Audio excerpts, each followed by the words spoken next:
quiz minds in the country, but are the chasers really as smart as they think? Well, Anne Hegerty, Mark Labbett and Shaun Wallace are putting their trivia to the test in their new series, and they're travelling the world and coming against some pretty stiff competition.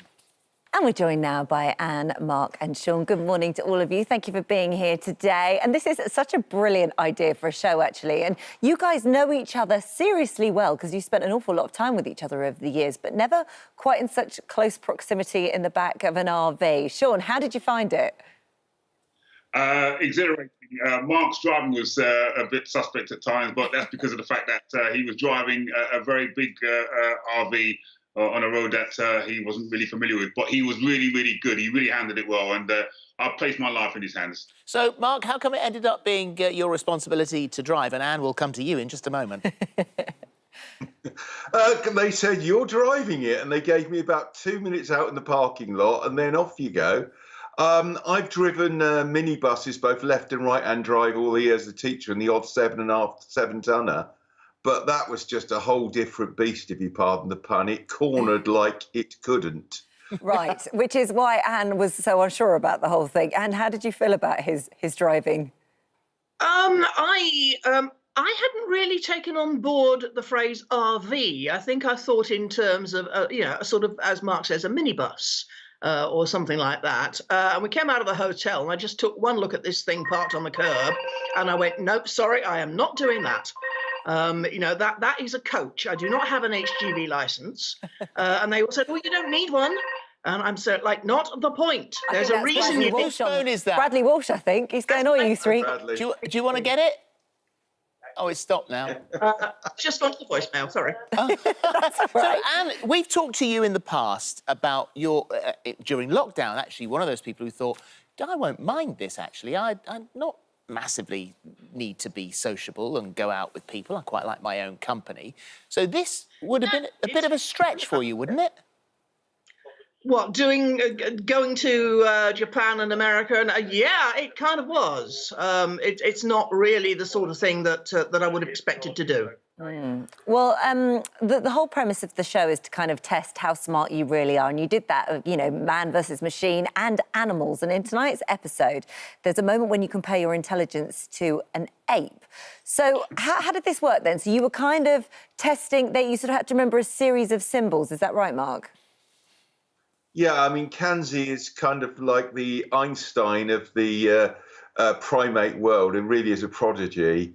And Kanzi's been doing these pictograms all his life, and we got about 15 minutes to try and learn about 300 of them. We didn't do too badly, but it was a bit of a challenge. The place we went to looked like it was straight up a sci-fi novel. I was half expecting to see apes at the top of the roost with rifles. It was seriously scary.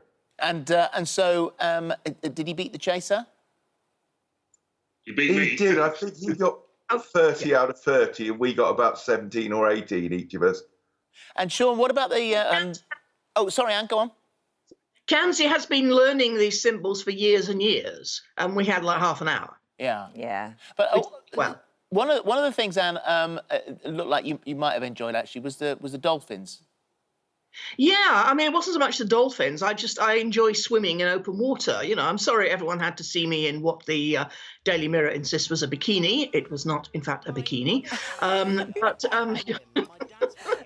that's me saying, can I please take the life jacket off? It's trouble. And Shaun, what about you? What challenges did you love the most?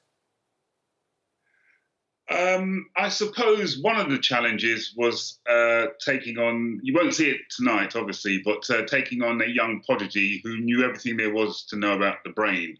Again, I had about 10 minutes preparation, and I got one question right. And I was so happy that I got one question right. I celebrated and punched the air.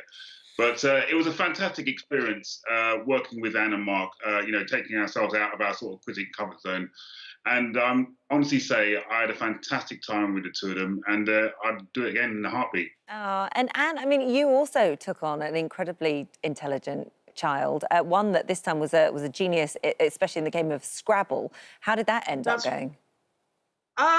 He beat me by about 200 points. And as I understand it, he was quite upset afterwards because he's used to beating his father by about 600 points. Wow. So he sort of felt that he'd failed a bit. I mean, obviously, you know, he didn't fail at all. He did extremely well. Yeah. And I was amazed that I even got that close to him. Really? And Mark, am I right in saying that it was you that took to line dancing the most? I wish I could claim that, but I was an enthusiastic amateur who treated it like a nice little workout. On the other hand, Shaun Wallace showed the moves that he's renowned throughout London and indeed the world. He really impressed the pros. So suddenly, Shaun, you're in your element. I don't know about that. Look at that. That's a man with 2 left feet there. I don't know about that. But we both, Mark and I, we held our own on the dance floor, didn't we, Mark?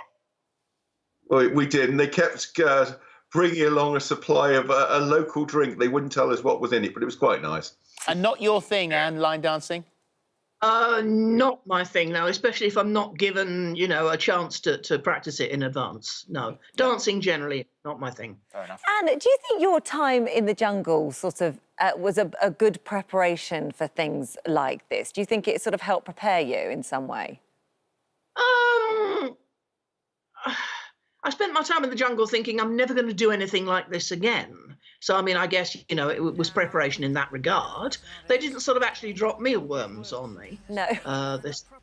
But, yeah, certainly my time in the jungle was educational in many ways. Let's just leave it at that. Yeah. And Shaun, you're renowned for being very competitive, all of you. Do you get competitive when you're in an environment like that, or is it just when you're a chaser? I suppose it's just when we're chasers. I mean, we are competitive beasts by nature. Mark is the most competitive individual I know.